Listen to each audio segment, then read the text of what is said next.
Okay, now into substance abuse. Very important for you to remember and to understand that by accident we started defending people for substance abuse, wow, probably back in the year 2003. And we've witnessed a lot of changes in substance abuse. As you may or may not recall, in your orientation, I used to be an assistant principal in a high school. I was a football coach. I was a prosecutor for 7 years. I'm kind of an accountability guy. Even when my clients are innocent, I want to make sure they understand that they may have made bad choices, and we want to make sure that it's a learning journey. So I can put you in a better place than where you were. On substance abuse, it seems to be very, very obvious there. Now, a lot has come and gone since the last time we started representing people in substance abuse, and I'm not going to retrace any of those steps. I am going to remind you that in substance abuse, it is typical, like our estate planning team and our real property team, that we're working with not only multiple attorneys, but we're working with multiple other professionals. And again, Signature Hill is a concept more than it is just a place, but I'm no doctor. It's very important for you to get that. And I'm not speaking medically with any authority. Anything I might infer to the otherwise is nothing more than me referring you to what medical options I'm aware of, and I'm not a doctor, and we always want you to seek doctor's advice. I'm also indicating to you that we really, ideally, do not want to represent the substance abuse defendant legally and for treatment purposes.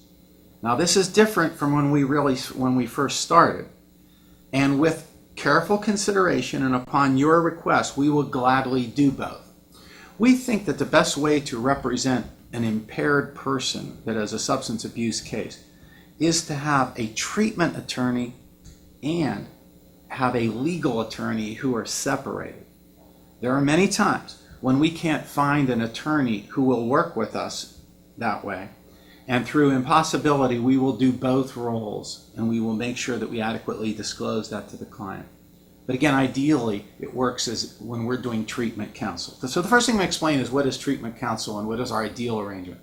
Our ideal arrangement is to work with another attorney, a person that is comfortable working with you as your legal counsel.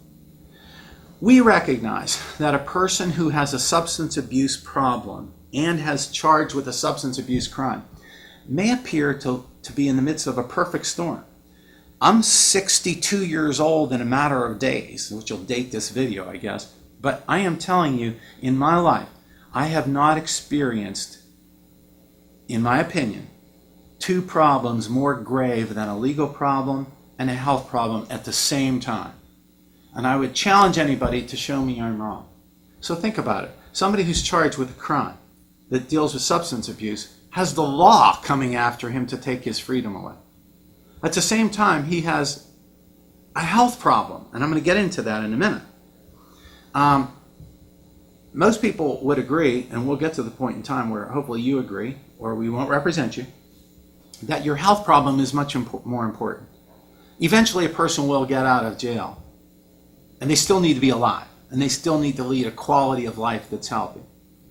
So we have found that if you coordinate both at the same time, you can actually turn what appears to be the worst perfect storm into a perfect opportunity.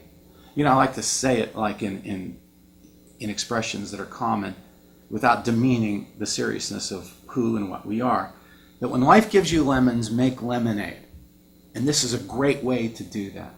I think of other scenarios that are exciting. Phoenix. You know, the idea that you crash and from the ashes something new is born. Watching a pro football game and your team is about to be scored on and they're going to be knocked completely out of the playoffs, and all at once someone picks off a pass and runs 70 yards for a touchdown, and now you won the game. That sudden reversal from bad to good is exciting. And there's an exciting opportunity here. And that opportunity centers around linking substance abuse defense to substance abuse treatment. And these numbers, now this video, again, as of this filming, and these numbers are borne out in recent studies, estimates are that over 21% of the United States population over age 12 have a substance abuse problem. That's more than lung, breast, prostate cancer combined. In the Centers of Disease Control, they call that an epidemic. Now, the startling figure is only 1 in 7 admit they have a problem. Okay? And the other figure is that only 1 in 4 actually get treatment, as the filming of this video and this recent research. Now, the exciting part is 37% of those people who do seek treatment are coming from criminal justice. We still arrest 1.6 million people in America for substance abuse-related offenses, resulting in 7 million people incarcerated or on probation or parole as I'm filming this. So it is, to me, paramount that the legal practitioner at least examine treatment possibilities as he is defending somebody. And we like to occupy the treatment aspect so that the other attorney is looking into the pretrial issues, pressing for every legal advantage, pretrial omnibus motions, discovery requests, bill of particulars, challenging the burden of proof production by the Commonwealth and whatnot. That's are all very important things. That's part of your due process Sixth Amendment right. And we don't want anybody to ignore that. And we certainly don't. If we are in a situation where we can't find anyone else and we're doing the legal and the treatment counsel, or you have chosen after disclosure to have us do both, I can tell you we will leave no stone unturned on those issues. Okay? And that's very important. But I can also tell you that we will leave no stone unturned in the treatment issue. Now again, I'm reminding everybody that I'm not a doctor. So anything you hear that touches on medical at all should be followed up by your own conversation with a doctor to check this out. In our treatment strategy, we find, as this filming of this video, some basic treatment philosophies. We have talk therapy, counseling, okay? We also have methadone. We also have Suboxone. We also have pain management. And we also have naltrexone, which can be administered by tablet, by implant, and by injection. Again, I'm no doctor, but those are the big universe of treatment philosophies out there. Now, we have also found that some of them also involve counseling. And counseling, we believe, is always a fundamental. It's the hallmark. Even when we don't have substance abuse clients, we're trying to encourage our clients to avail themselves of counseling to make better choices next time and not be in the place where somebody charged them with a crime, even if they were innocent. So the counseling component is very important to us. So what we try to do is we try to not recommend any type of person ever or any type of strategy ever, because we are not competent to do that. We are not in the treatment business. However, we do team up with people who are, and the first thing we like to do is get a neutral assessment. Again, what's an assessment? Well, you already know what an assessment is from our beginnings on this legal journey when us becoming your client. The same type of procedure is done by competent medical professionals wherein they interview and make salient findings and salient treatment recommendations. Now, we always emphasize neutral. Why neutral? I always like to explain this better by telling you a little story. If you and I left here right now, we decided to go buy a car, and we pulled into the Ford dealership, and we asked the gentleman, do you think I need a car? What do you think he's going to tell us? He's going to tell you need a car. And if we ask him, what kind of car do you think I need? What do you think he's going to tell you? Again, I'm not bashing Fords. It could be Chevy. It could be Edsel, for those people who are as old as I am, Anyway, all I'm saying is that I think it's important to get the assessment from somebody who is not going to be paid by providing the services, okay? So we are always strongly encouraging a neutral assessment, and those findings then will recommend what those treatment strategies are, and they'll be recommended by competent medical people. Now, the important thing is for this attorney, this treatment attorney in my perfect world, to take that treatment plan, and when those recommendations are acted upon by the impaired defendant, that impaired defendant will work with a treatment provider who will work with us and share that information after proper ethical release, of course, so that we can take that plan and connect it to the law. Now again, let's go back to the treatment council. The treatment council is following up where the legal counsel has done his salient findings. And the treatment council has secured a neutral assessment with neutral treatment recommendations. And those neutral treatment recommendations has led you or somebody like you to a provider who is going to be independent. All of these providers are independent. They're supposed to follow their own independent judgment, even though hopefully they work together, but never sacrificing independent administration of their strategy and their God-given strengths. And they basically come out with a treatment plan. Now that plan is now sent back to the treatment attorney, us, and we enter that plan into a behavioral modification contract.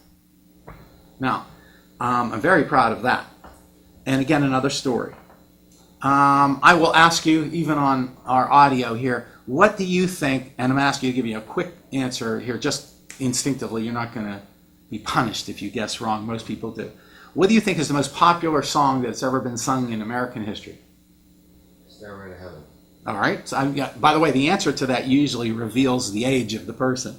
Okay. But actually, the most sung song there has been is Happy Birthday. Okay. If you've noticed, if you've been in a restaurant and people have a bunch of waitresses around somebody challenging somebody from some silly song, and the person sitting in the middle is usually embarrassed, you'll notice they rarely are singing Happy Birthday. They're singing some variation of it. Because if you sing Happy Birthday, that restaurant would actually have to pay royalties. So it's the most often sung. What's my point? My point is that there are a lot of things you know that you just didn't know you knew. You know that now. So the behavioral modification contract, and as I speak, and you know this because you just went through it, has probably 46 pages and over 109 or 10 paragraphs of things you already knew. But they are good living experiences, things you already knew that you're willing to commit to do to make sure you're no longer impaired.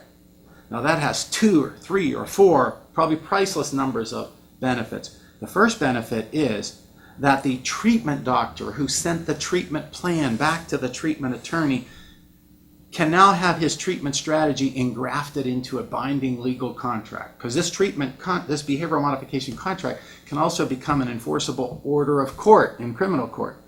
It can become an order for the disciplinary board for a professional licensing company, an attorney license, a doctor license, a nurse license, a real estate agent license, an expulsion contract from a college or a high school or a school or a custody agreement, an employment contract, like a last chance employment contract. What it is it's the specific sub-behavioral methods that are going to be engrafted so that now there is a real life-changing plan in place which started from those basic salient findings and recommendations from the professionals in the major disciplines. And the major disciplines that this springs from is 1, behavioral modification, behavioral medicine. We're hoping that the person is always on an ongoing search and treatment strategy for the underlying root cause. Most people don't do alcohol or drugs. We call that self-medicating sometimes, without there being some kind of a problem underneath. So we always want to be looking for that. I always want you to think of these 3 as a 3-legged footstool. And I'll go back to why that's important. The second is the pharmacotherapy. Now, what is pharmacotherapy? It's medication.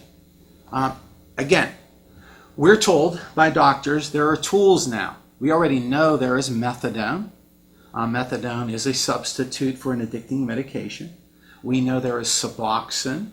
We know there is naltrexone, which appears to be non-addicting and can, with tablet, implant, or injection, stop the reward system, according to my doctor friends who've informed me. Remember, I'm reminding you to get a doctor's opinion. Okay, and it keeps the body from responding to the reward from the drug and alcohol, and thereby eliminates the problem. And the pharmacology is very important. Now, October 11th, 2012, 2011, October 12th, I think the FDA approved this medication, which basically can last 30 days for total abstinence. Just a caveat, though, to show you how they have to work together.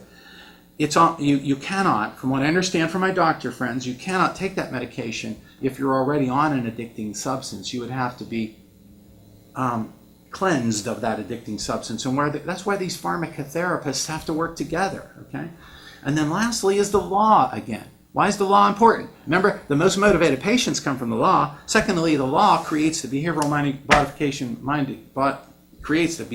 modification contract, which is binding to change your lifestyle, and it can be presented into a courtroom. So now we have three of them: behavioral medicine, pharmacology, all of them working together, and the law. We have our three-legged footstool. If you saw a leg off a three-legged footstool, it's a worthless piece of furniture. If you only have one leg for a three-legged footstool, it's a worthless piece of furniture. You must have three, and they must work together. And again, that's where this treatment counsel comes. He gets them to work together, and they come together as a team. And nothing bad happens when these strategies work together, and only good things happen. So we always like to stay in the treatment counsel area. However, in those cases where you want us to, because we can't find anyone else, we will carefully navigate that difference and go into both of them at the same time. Now, going into the behavioral modification contract, I'm going to go over what I call the highlights of this contract. The first highlight is that it is a multiple party contract. Your dad, okay, some significant other, and if you don't have one, we have to hire one, is also part of the contract. I call them a 24/7 tattletale, if nothing else. That person is strong enough to call us if the person is violating the contract because he cares enough and loves that person enough. Now, this is a hallmark question I've asked you, and I'm asking you again as we prepare for a very important week of activities in your case. Do you still agree with me that your health is more important than your criminal interests? Yes. Because if you don't, that's okay. That's a philosophical deal, and we can not work together in this private enterprise.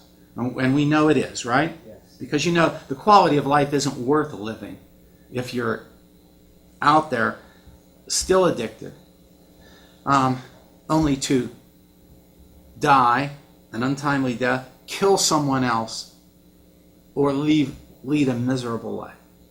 So, second question, which springs from that question, is it important enough to you that if you ever breach this contract and we reasonably suspected that you are doing alcohol or drugs, that we are not only authorized but directed by you to me, that I'm ordered by you to me to call the authorities and pick you up to make sure that tomorrow you're going to be alive?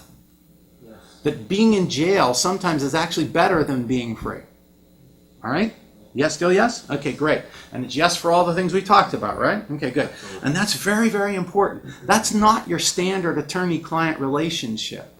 And I want to make sure that you understand that we read about that in your contract of representation. And that's important. It's important for two reasons. Number one, your health, but it's also important to show the court that you're serious. So, and this third party, this liaison, if you will, is a person who's going to rat you out, basically, if they reasonably suspect that you've drifted from us. Great. Okay, thank you. Now the contract goes on, and again, going into the major portions of the contract also says that whatever the treatment plan is from the team doctors, team counselors, team anybody, whatever that treatment plan is, you're agreeing to make it binding in the contract, correct? Yes. Okay, great. Thank you. And then the contract also has the concept of routine contact with us. At minimum, a person needs to be in touch with the doctors, therapists, and lawyers on at least a weekly basis. And you recognize that if you do not do that, then it might be required of you to contact more than weekly. And if that didn't work, more than daily. Right. And if that didn't work, even physically, to the point in time where you might even be required to go in-house rehabilitation. Whatever it is, it has an escalating scale so that we are always in reasonable contact and feel comfortable that you're matriculating and still being successfully treated and abstinent, or whatever the doctor says you need to be. Right. Okay, and of course the assessment process is something that you have to do, because none of these doctors, none of these lawyers, none of these counselors are going to have a clue how to service you without the assessment process, the salient findings and the salient recommendations. And of course, I would assume that when you go to a specific doctor, counselor, or whatever, that person will have their own assessment process. We encourage them to do that. All they're getting from us is a neutral assessment process to help them. And they are encouraged, and you're supposed to communicate this to them, to ignore our salient findings if their best interests say otherwise. We want you to have that right. And it's another issue here. It's possible sometimes you don't get along with people.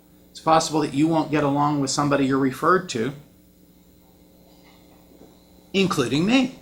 If that happens, then you're always encouraged to replace that professional or change this treatment plan. But you do it through the judicial system if it's in court, or through that disciplinary board, or through that employer. We will actually give you a free form document that you could fill out and walk into court, so that you're always assured that you have a right to pick the professional or professionals that you like to do the job. All we're saying is once this contract is a contract, that you're going to modify it or terminate it with some degree of procedure so the other people who learn to respect it. And that means that it's possible, probable, that each of these individual professionals, and remember they're all independent, we always want them to be independent, they just agree to work together. Maybe a word on that. If you and I decided to go to Pittsburgh right now, we have 3 or 4 different ways we could get there.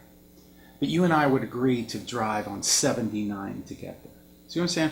Well, I can go in whatever lane I want. I can go as fast as I want. I can meet you later, but we're going to take this. And that's all that we're talking about in this team professional advice. So we always want you to share with the professional that we want him or her to make his best call in light of a team, to the extent that they help. Never to the extent that it would impede what's best for you. Okay. Now, caveat to that, important. This might be a good place to add that. It's possible you may not like a particular professional. And again, this bears repeating if we said it again.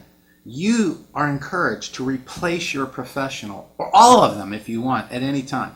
What we're encouraging you to do, though, however, is to do it through the procedures of the contract. We will even, as I said many times, provide documentation for you that you could fill out without any advice from any attorney, so that you could go back and you could modify, change, or even eliminate this contract if you think you'd rather go a different way. Okay? Very important. To the extent that you have a professional, you are not under any obligation to keep a particular professional. It's kind of like, don't quit and just quit and work on it later. Transitionalize so that your care is not interrupted. Okay? Now,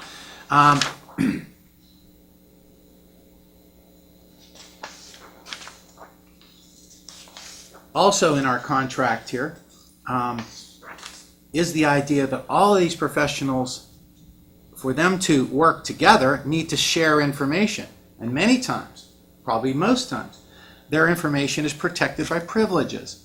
You're certainly waiving, not only once, but ongoing while you're in the program, constant sharing of the privileged information so that the whole team can work together efficiently. And that's very important, that you're knowingly, intelligently waiving those privileges. And that will always be the rule between and among the team members until and only if you would present some kind of written instruction to the contrary, okay? Or call or something very quickly. Now, if that happens, we would have to adjust the plan somehow, but that's very important for you to understand that we need to share. And that sharing, by the way, for all these professionals needs to be many times online. So it's not just sharing, it's out there on the internet, and basically you're allowing us to share that information so that we can do it efficiently. And that efficient process could involve emails, it could involve forums and blogs, with passwords, of course. It could involve video conferencing. It could involve video meetings. It could involve conference line. Of course, you will always be given a client number, and anytime you're on a conference line and have any doubt that there might be more than one person on there, we encourage you to use your number, not your name. Now, the other things about the electronic sharing of information, we like to brag on your success. And we brag on your success to the people who we're trying to convince that you're a changed person. And that would be the district attorney, adult probation, maybe even the policeman, or someone else. And again, if it's a civil case, it might be different. It might be the college dean or something. So we have what is called an E-chart. And you have been extremely successful in our program. I am so proud of who you are today compared to where you were. I would probably break buttons off of my vest if you didn't let me share your success. And that's one of the hallmarks of our program, and what we call an E-chart. When we hit the send button and share that information, Bill Doe showed up at my office at 2 o'clock and continues to do exceedingly well. He works hard. He's got a good job. His father's proud of him. It's so exciting, the progress he's come. When we hit that send button, that's going to go to everybody, including people on the other side, the district attorney and adult probation. So we want to share that news with them. And we want to, what we call auto police by the same token. For you to get the benefit, the maximum benefit from the legal community for this is directly related to how tough and how transparent it is. So as we go through this behavioral modification contract, I'm reminding you that every time you think that it's interfering with some of your liberty interests, and every time you think that it's really pretty transparent, and man, they're sharing that with everybody, it's that degree of restriction and that degree of transparency which is allowing people on the other side to give you that other chance. Plus, it helps lead to your better treatment. And I'm reminding you that. So, when we send this information, we're sending it on what we call auto-reporting. And again, auto-reporting is okay, correct? Yes. Including all the people that you'll see, and you'll always get a copy on there too. Okay, great. So, I'm going to move through the behavioral modification contract and also remind you that we have an acceptance of responsibility section. And you've been very good that way. You've been working constantly since you've been treating, as far as I know. Yes. Okay, and my hat's off to you that way. Acceptance of responsibility recognizes that maybe I'm not guilty, but I certainly am accepting the responsibility of having made some bad choices or whatever. And acceptance of responsibility is something that we actually will tangibly express later on in the behavioral modification contract. Remember also too, the behavioral modification contract calls for social modification. My oldest story, if you look like a duck, quack like a duck, walk like a duck, and are seen in the company of ducks, it's a good chance that you are indeed a duck. Okay? So we're saying that if you have any ducks in your life, we want you to identify them in the behavioral modification contract so your liaison will know that if anybody has any substance issues, that they're identified who they are, so the liaison can politely steer you away. Okay? Secondly, we have in the behavioral modification contract a section where you identify who is in your life, even if they don't have state problems. Why is that important? For the same reason. Third, if somebody new comes into your life, and all at once your father or mother or liaison does not see them on the list, that's the red flag. Hey, who's that guy I saw you with last night? Oh, he's Bill Swanson. He's a neat guy I just met at Lowe's or something. Fine, let's put him on the contract here so your dad now knows and can check out to make sure he's not a contaminated person. Is that restrictive of your rights? Yes, but is it something that we agree you need? Correct? Like all these things. Okay, and that's what we call the behavioral modification, social modification concern there. We also have a self-reflection and or spiritual development section on our component. I am not wearing religion on my sleeve. I am an attorney at law. I recognize the validity of separation of church and state, and I'm an officer of the court and will defend that to the death. We are, however, indicating that if a spiritual availability exists, would be foolish not to enlist that in our total rehabilitation effort. That's in here with all the secular background that I've just given you to use or ignore as you please. It goes back to my old days of teaching, and again, another story, but I think it makes a point. When I taught school, I taught phys ed, okay, and I coached football. I can't tell you how many times I would have kids in a classroom and I would be showing them on a blackboard what we were going to be doing on the practice field. So I was teaching the physical that was about to happen through the mental. And when we got on the field, John would knock down Bill and he'd pick Bill up and say, good play, good sportsmanship and whatnot. We were now physically teaching mental concepts through the physical. A person, I believe, is a physical, mental, spiritual, sociological, vocational person. And shame on the professional team that doesn't use every single one of those that he can to bring a full court press to this problem. And that's where that works. Okay, then we also have leadership, citizenship development section in here. Again, another story. I always think of myself as a jerk when I was younger. And if there's somebody watching this video who knows me, they'll say, wow, it's the first smart thing he said.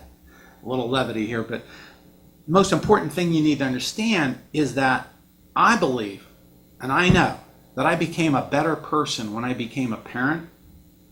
I believe a person becomes a better person when they become a teacher, when they start helping other people. So we encourage successful people like you to help others. It's exciting to watch that because all at once you get it and you realize that you're here for more than just you.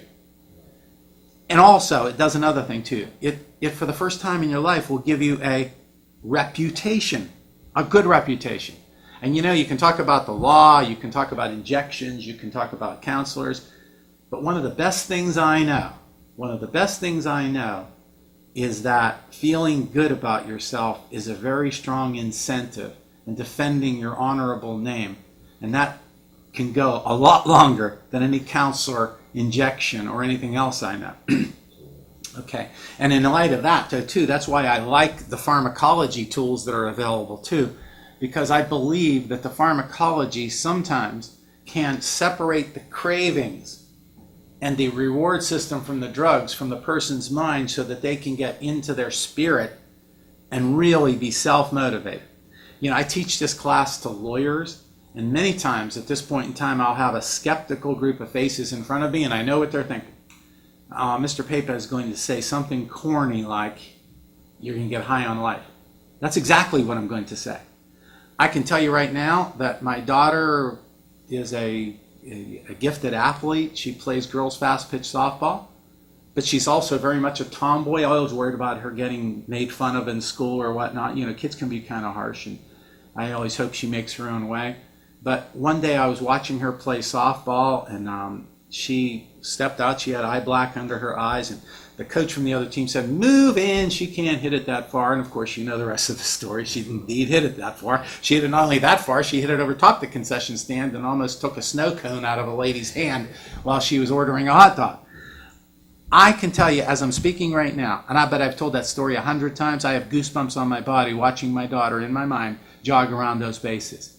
To me, that is getting high on life. And I think most people get high on life. That's our job, to get you high on life, and part of this reputation is going to help you do that, and you're going to be able to grow as a person. Now there's a section of fill in the boxes here. I've also been frustrated with people and frustrated with professional people. Sometimes professional people, especially good ones, are very busy. And I'm not so sure they want to trudge through a 150 paragraph contract. So we created a middle section, which is behavioral medicine, pharmacological medicine, legal applications, and we have basically a small fill-in-the-box thing that any professional could do with a ballpoint pen. There are people who do in a second with a ballpoint pen what others take months to do, and I recognize that. So we allow the professional to make his own little adaptations in here. And we also encourage family members to add some special little quirks in there.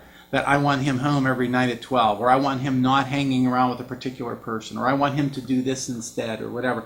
Those things can always be added by the rest of the family team, and that's in here for handwritten adaptations. Abstention from other drug usage. Again, the doctor will make this call, but if the doctor makes that call, we want a person to abstain from other competing drugs and whatever else issue.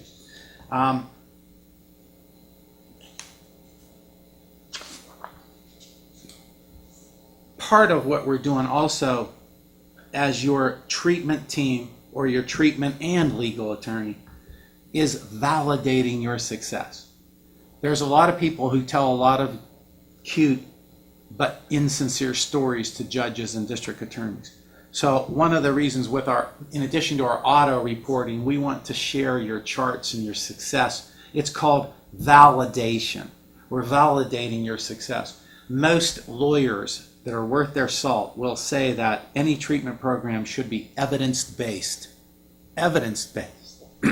That means that there is evidence, admissible evidence, that backs up these bold assertions. So that's part of the validation. And of course, truthfulness is all over in here, where you actually have to talk about swearing to the truth, such that you would expose yourself to literally criminal liability if you did not. We have a section for leaving the jurisdiction. We recognize that people travel, people move, people are transferred. That's very good. We make a transition and pick you a new treatment provider and send them the file. Relocating to another similar program. Lost employment. One of the things we require is to be employed.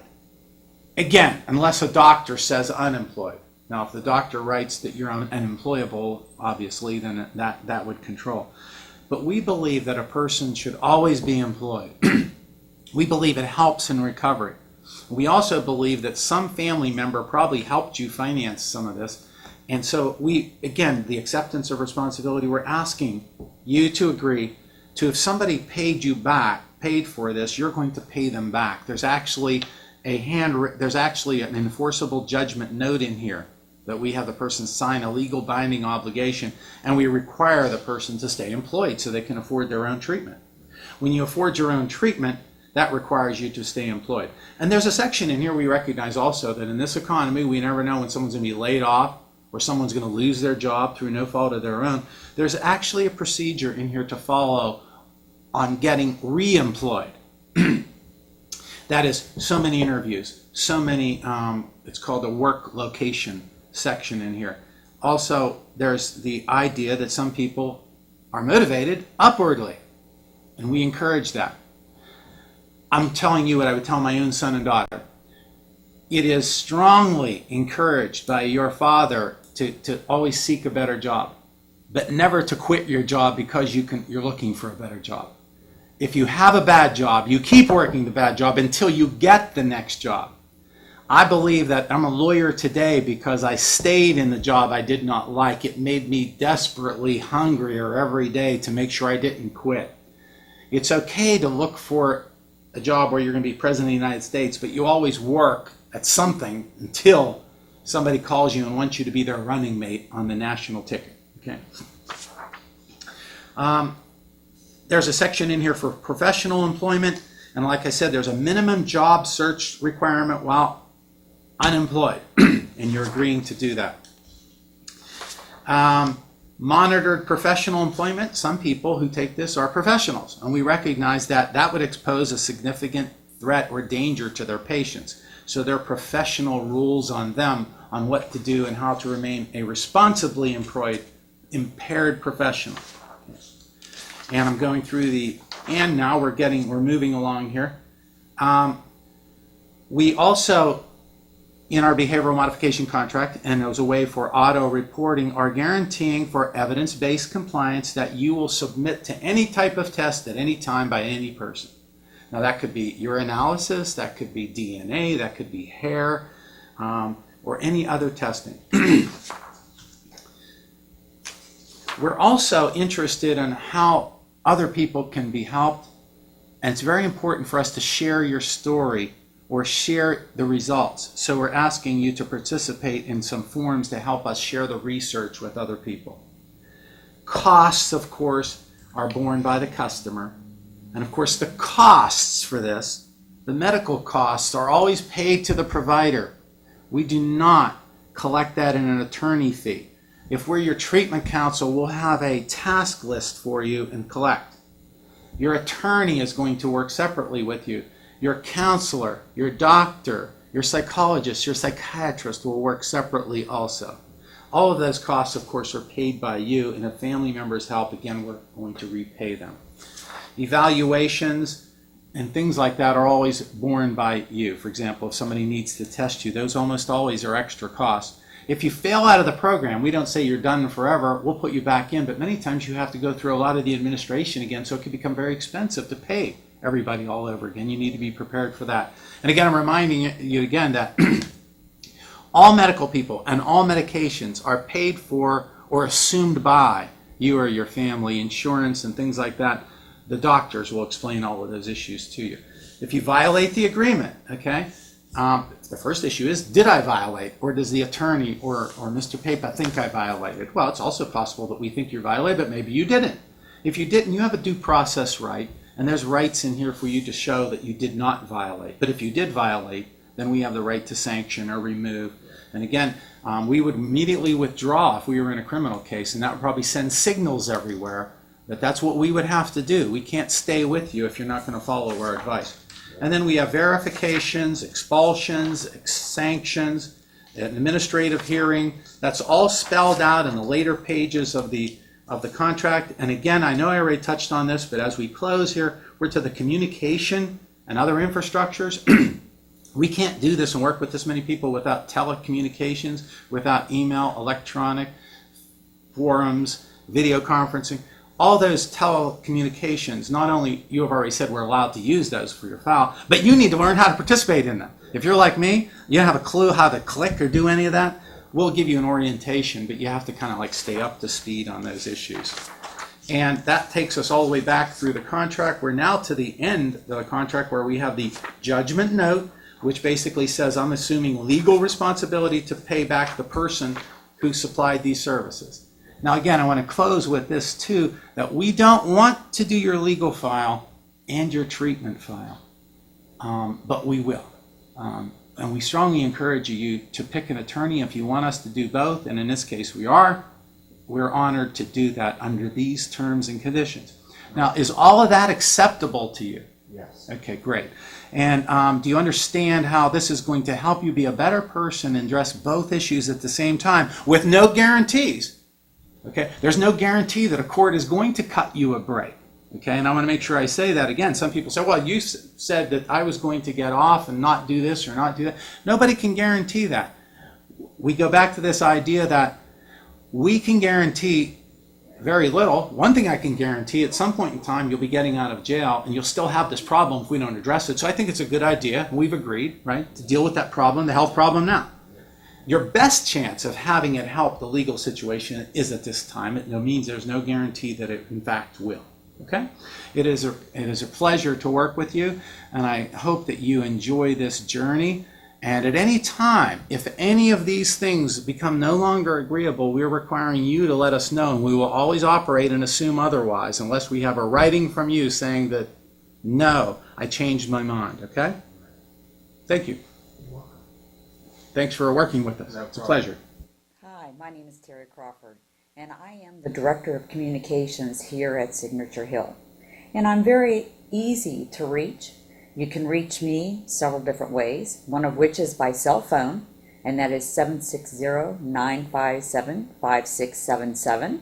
And you can also text me at that number, or you can also reach me by email, and my email is tcraw17@aol.com. And I am the Director of Communication here at Signature Hill. So if you need a free consultation, or if you need to get in touch with any of the attorneys as well as any of the professional consultants here at Signature Hill, I'm the person that you want to contact. And I am available 24 hours a day, 7 days a week. If you need a free consultation for any of the legal services that are available here, or if you need to contact any of the professionals that are part of our team, I'm the person that you need to contact.